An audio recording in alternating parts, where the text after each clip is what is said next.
A few weeks after that dust-up at the OK Corral, I was still after Johnny Ringo.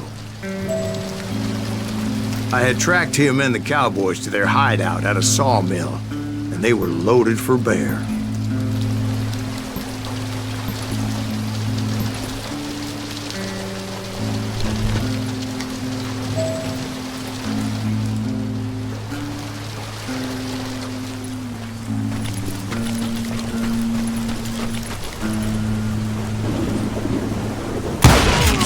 What exactly did Johnny Ringo do to piss you off?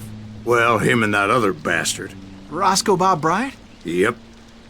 They both deserve to die, and I promise I'll tell you why. But first I need to tell you about the Cowboys' new boss, Curly Bill Brocious. Herb's coming! Get ready, boys.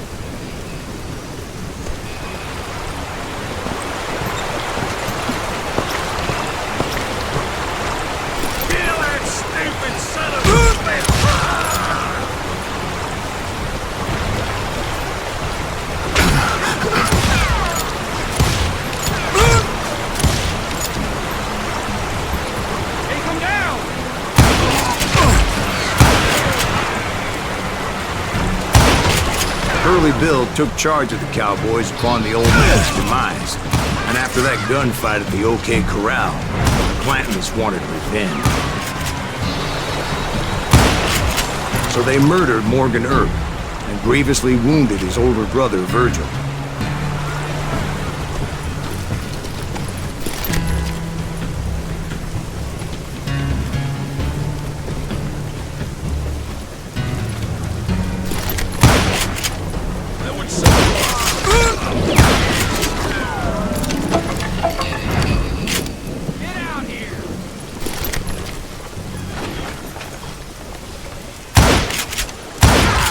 Wyatt and Doc went on what became known as the Vendetta Ride, hunting those outlaws down. So when I showed up, that's who they thought I was.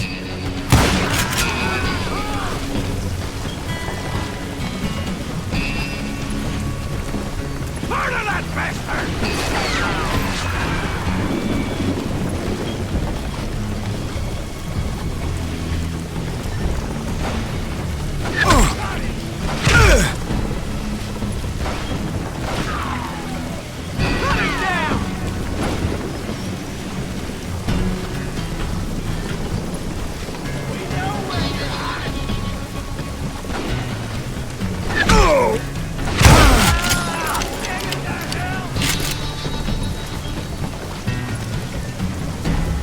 Show yourself!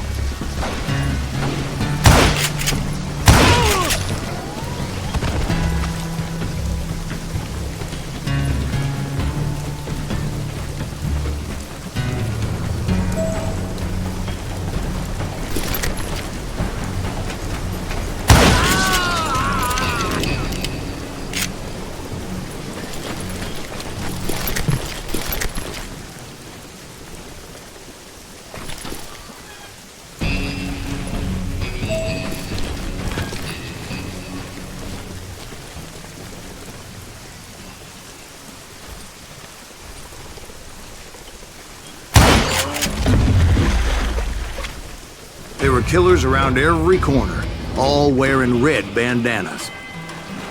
That's how the Cowboys identified each other, and I was beginning to wish I had one myself.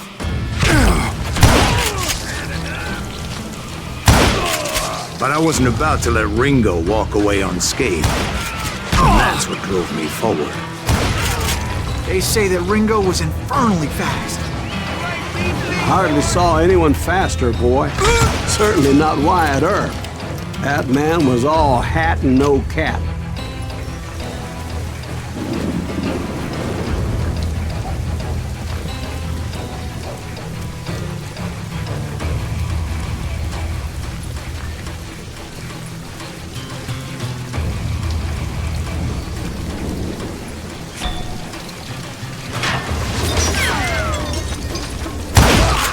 Earp wasn't much of a match for him, but Doc Holliday might have taken him. That Lunger should have kept his nose out of it. They never charged anyone for the murder of Morgan Earp. but everybody knew that Curly shot him in the back. That was common knowledge. Yeah, maybe so. But Ringo had nothing to do with it. He was just being loyal to a friend. Is that what you call it? Being loyal? Well, to get to that loyal friend, I had to pass by some buzzsaws as big as a man.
Excuse me, sir. I have a question.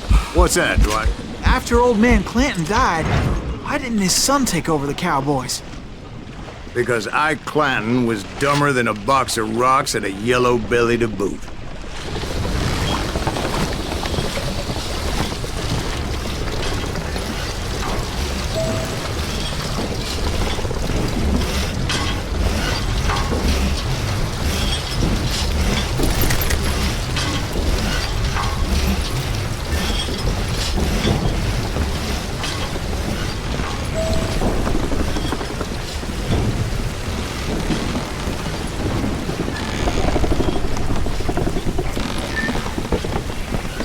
Now, where was I?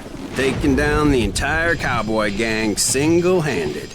Indeed I was, Jack.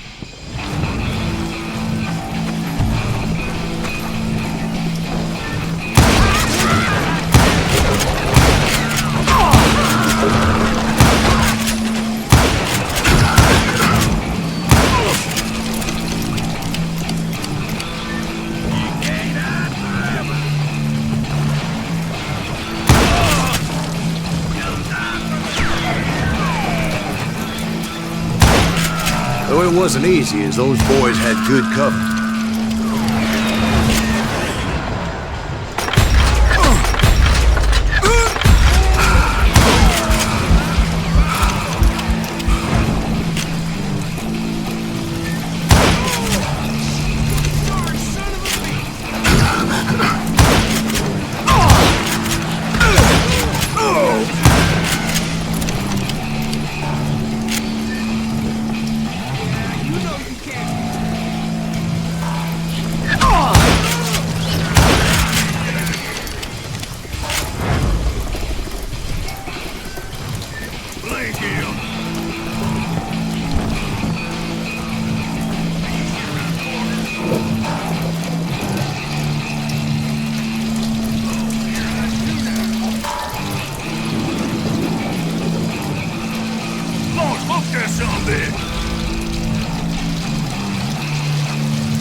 were carts everywhere, piles of lumber, and God knows what else for people to hide behind.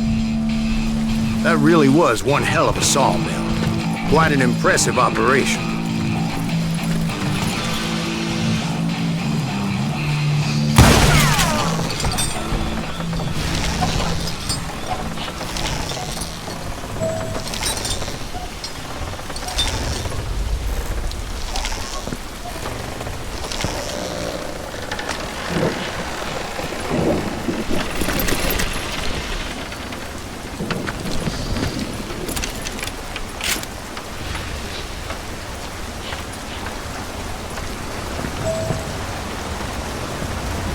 And where was Curly Bill? Did you see him? I'm about to get to that, Ben. Patience. I'm painting a picture here. There was this beautiful waterfall and a crystal clear stream that led to a verdant valley that was truly... Consider your picture painted. What happened next? Well, finally the bastards that were still alive made a last stand.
Curly Bill, Johnny Ringo, and his compadres took off into the lumber yard, and I followed after.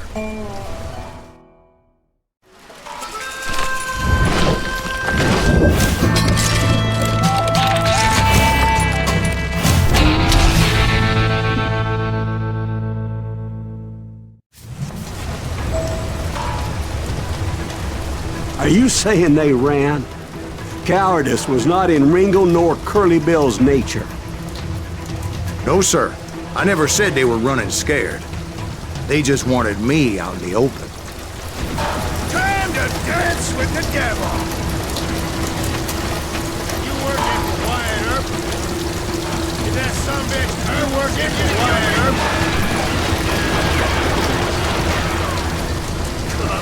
Come out, wherever you are!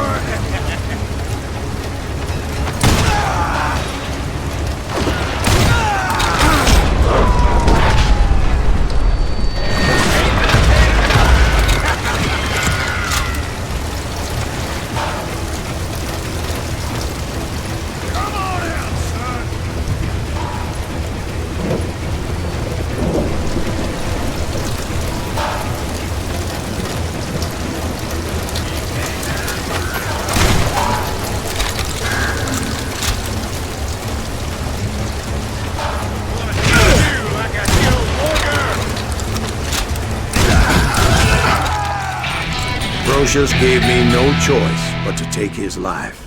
But Ringo was nowhere to be found. I knew you didn't kill Ringo, because he was found dead in a different location altogether. To this day, his killer is still unknown. Indeed. Took me a few months before I finally tracked his ass to West Turkey Creek Canyon.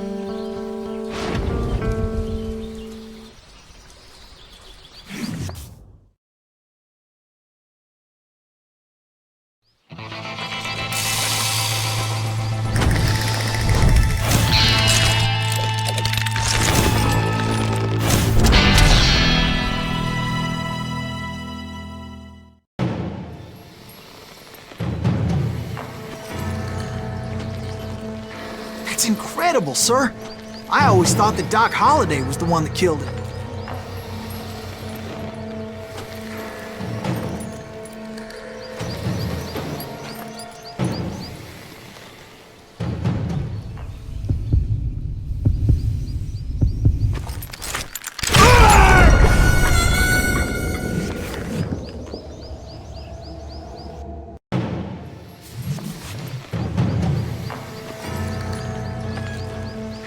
That's incredible, sir.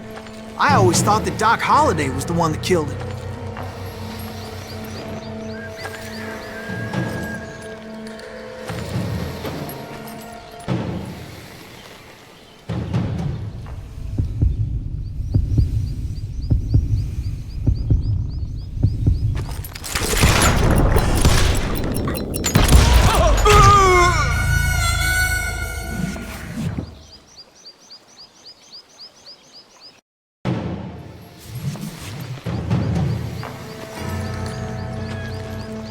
That's incredible, sir. I always thought that Doc Holliday was the one that killed him.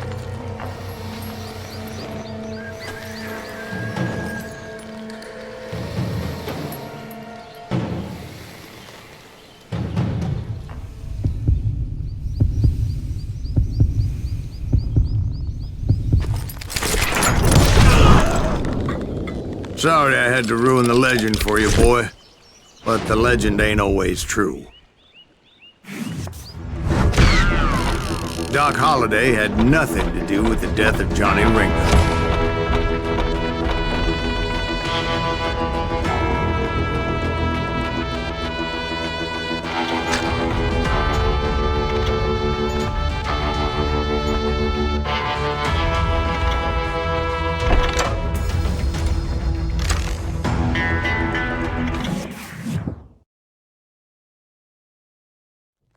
I was paid a healthy bounty for Ringo and Curly Bill, and realized there was real money to be made.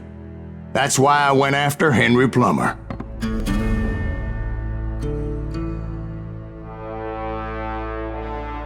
Now, wasn't he the sheriff who augmented his income by shaking down miners and robbing gold shipments? That's the one. Oh, yeah, I remember him. He ran that gang of thieving outlaws called the Innocents. So it's true that you went toe-to-toe with him? Indeed I did, son. Indeed I did.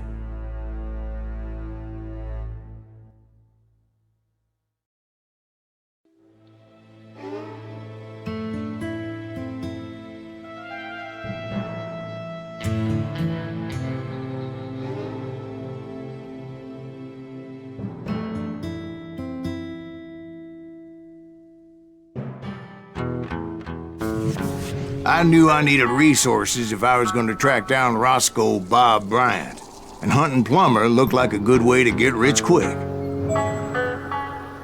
As the local vigilantes exposed him as the leader of the bandits, and put a generous price on his head. Plummer rallied his gang to plunder one last gold mine before making their escape, and that's where I thought I'd find him.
It makes me nervous standing so close to all these goddamn barrels of gunpowder. Why would you be nervous? No one has the cojones to come after us. As long as you don't light up a cigar, we're fine. Besides, George is up there on the rocks with that rifle of his. Nothing gets past him. As my late father pointed out to me more than once, God made men, but Samuel Colt made them equal.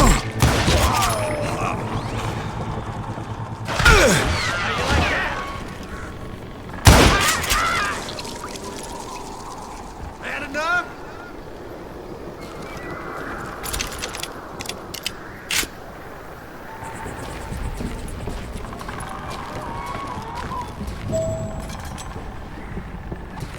I'm ending you. I knew that dynamite wasn't mine, so I decided the polite thing would be to return it.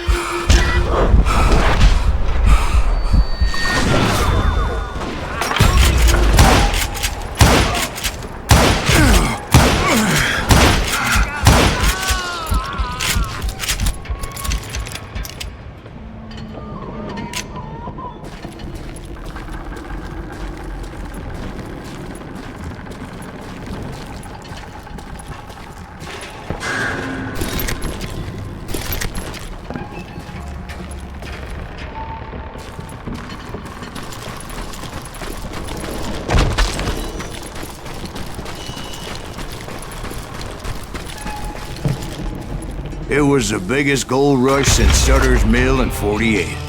Unfortunately, prospectors weren't the only ones drawn to those riches. There were thieves and killers, robbing travelers and hijacking gold shipments. Like those that ran with Plummer. Some were just regular folks I knew from town, drawn by greed and easy pickings. Charlie Crow, the blacksmith. James, who worked in the stable.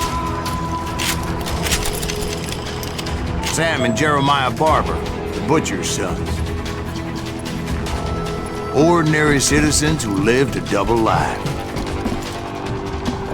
Stealing and thieving and murdering their neighbors. Of course, the rest were veterans of the Civil War. Stone-cold killers trained on the bloody fields of Shiloh and Antietam.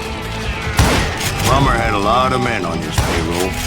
A hell of a lot. That son of a bitch pretended to protect the public with one hand while stealing them blind with the other. He set up a defensive perimeter which I had no idea how to breach.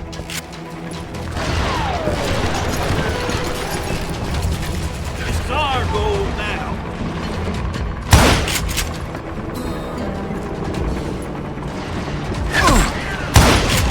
Dangerous, desperate individuals. I was outnumbered and in way over my head, but I was too damn stubborn and stupid to realize it. They must have thought I was touched, or had some kind of death wish, seeing as there were barrels of gunpowder everywhere. One stray bullet, one stray spark, and I'd be blown to hell and gone. Did I have any second thoughts about what I was doing? No.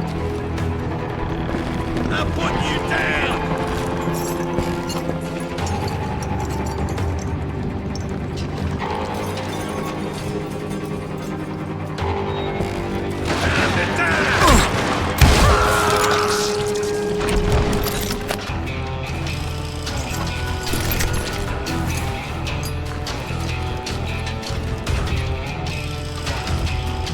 I thought I was some kind of hero.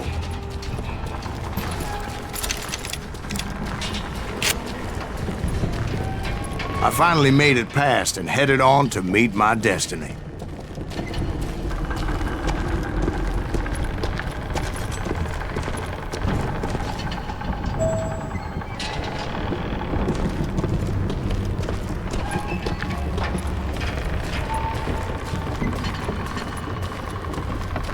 But first, I had something I needed to figure out. I had a few ideas on how to get into that mine. But once I made my decision, I knew there was no turning back. So my first thought was to enter the nearest mine portal. I saw an entrance. Made sense. It was the quickest way in, but that also made it more dangerous, as there would undoubtedly be enemy pickets posted along the way.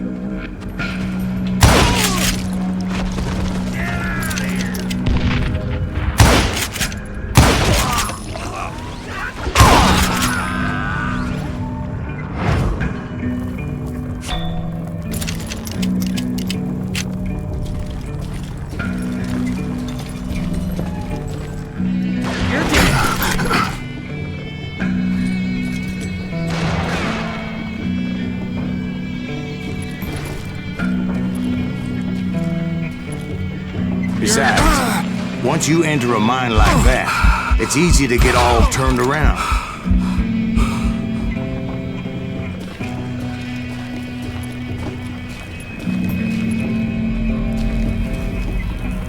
And that confusing maze of corridors wouldn't even be the worst of it.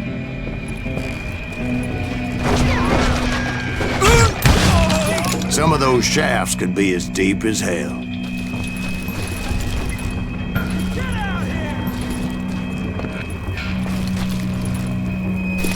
It's you or me?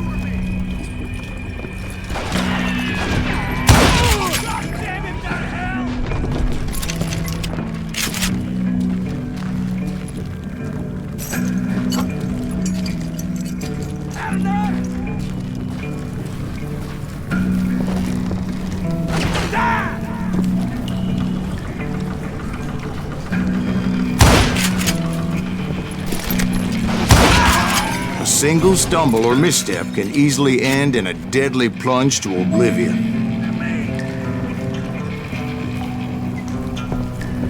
I don't deserve to die like this!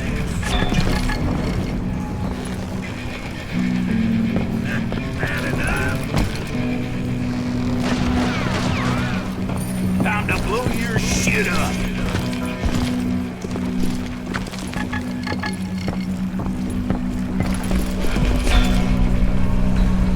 Drop you down a mine shaft. Come on out, you yellow bastard. You must be about out of bullets.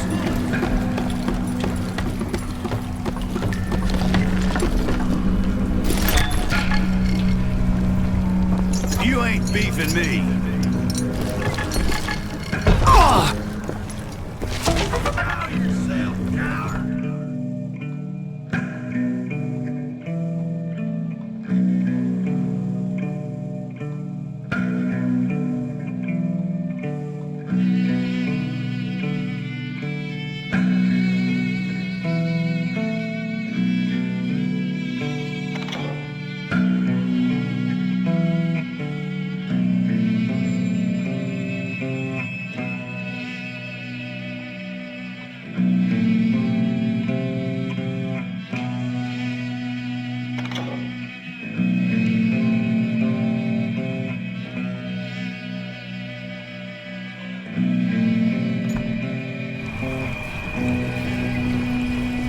About out of bullets. You can run, but you can't hide. Time to blow your shit up.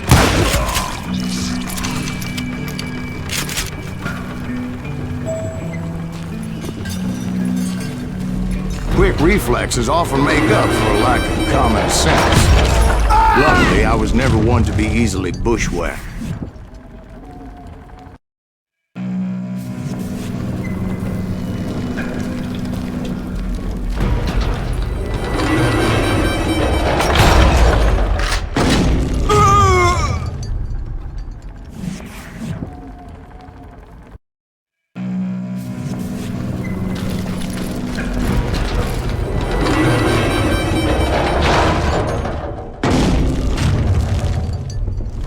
I would just need to be careful not to blow myself to Kingdom Come.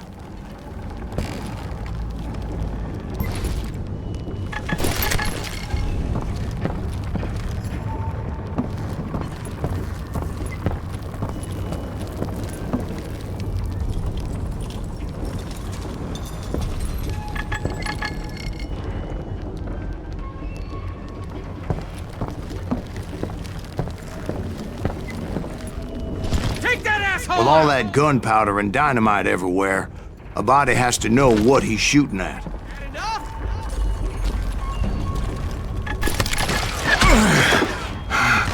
Putting you down. All it takes is one tiny spark, and boom. Take that asshole out! I do not deserve to die like this!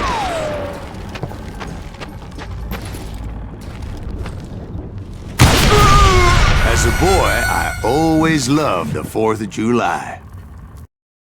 Get him!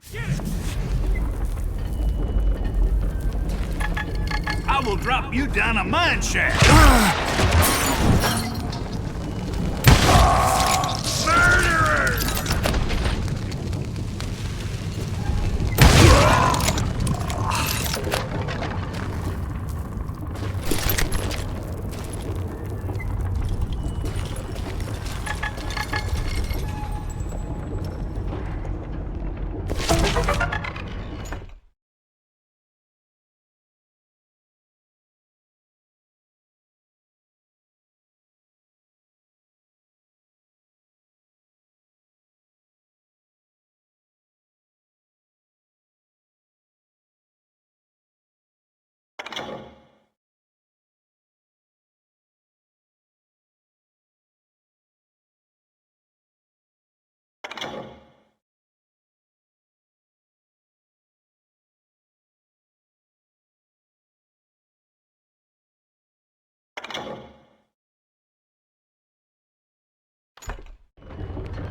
One wrong bullet could have turned that mine into a dad-blasted tube.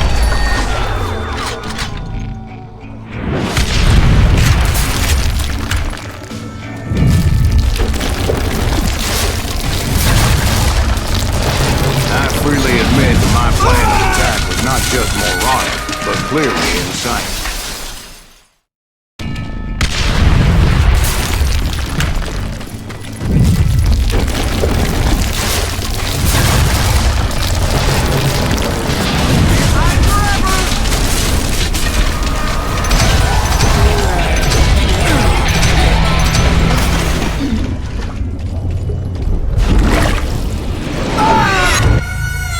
It's a good thing that I abandoned that ridiculous plan before I even tried it. Instead, I spotted a ladder, way into the mine from the opposite side.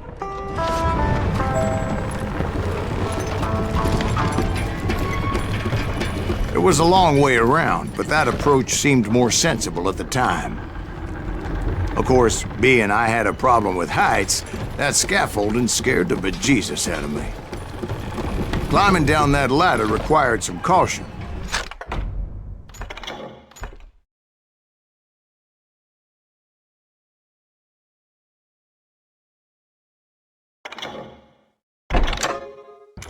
Because even though I had a younger man's reflexes,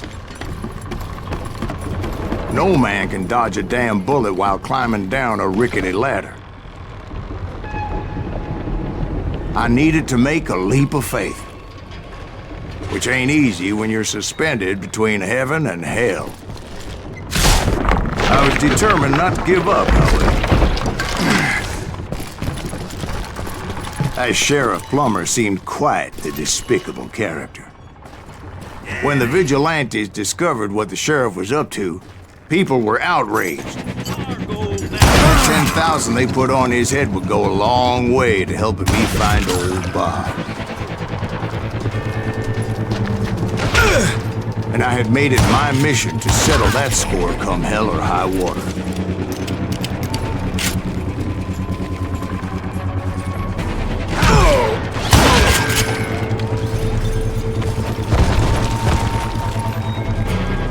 But first, I would have to make a choice. Take the elevator or climb the ladder.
Plummer was a mad dog killer, and the people of Nevada City deserve better. Nevada City? Well, I thought Plummer met his maker in Bannock, Montana.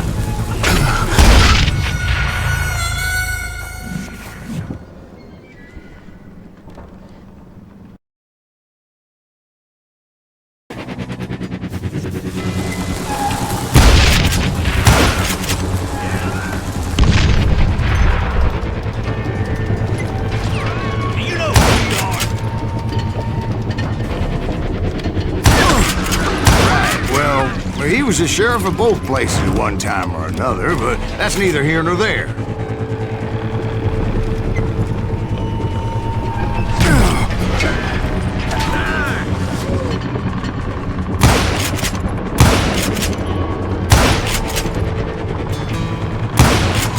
The point was, taking him down would save a lot of lives, including my own.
For you.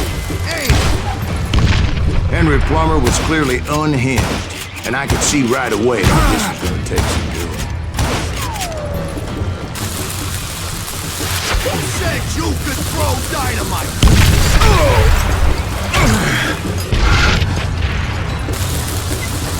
What do you think you're doing? You can shoot, but can you aim? Gonna blow you into next week, boy!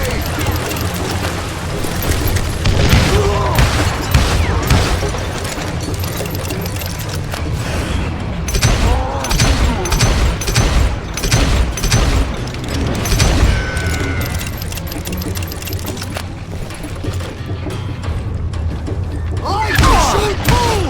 They're gonna need a dustpan to pick you up! I need some help here! Come on, boys! Take his cocksucker out!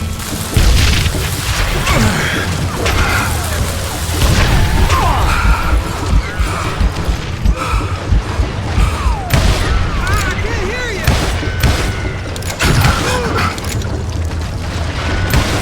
Get me!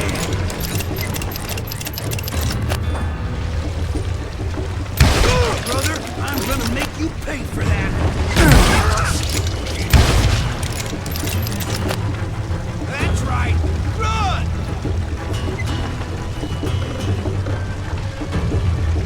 You just met your match!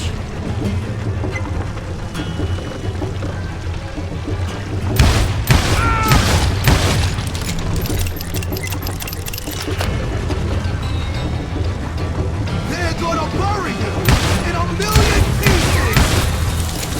You can shoot, but can you aim?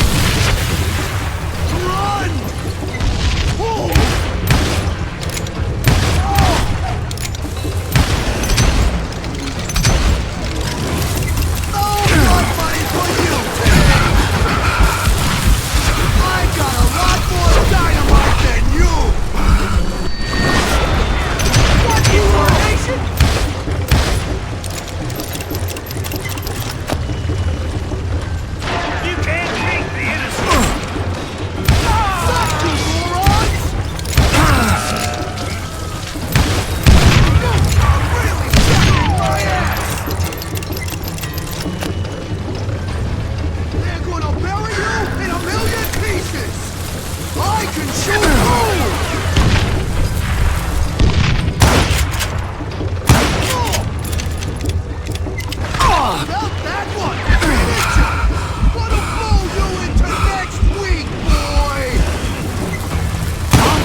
This cocksucker is smarter than you are! I've got a lot more dynamite than you! You ain't taking me!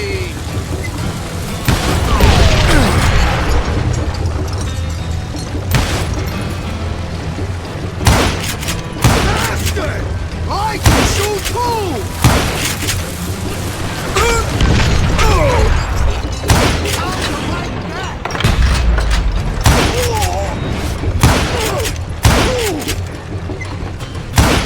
I'm going full medieval on your ass! They're gonna need a dummy there to pick you! So that's how Henry Plummer died. Him and his crew were worth their weight in gold. And now, I was officially a bounty hunter.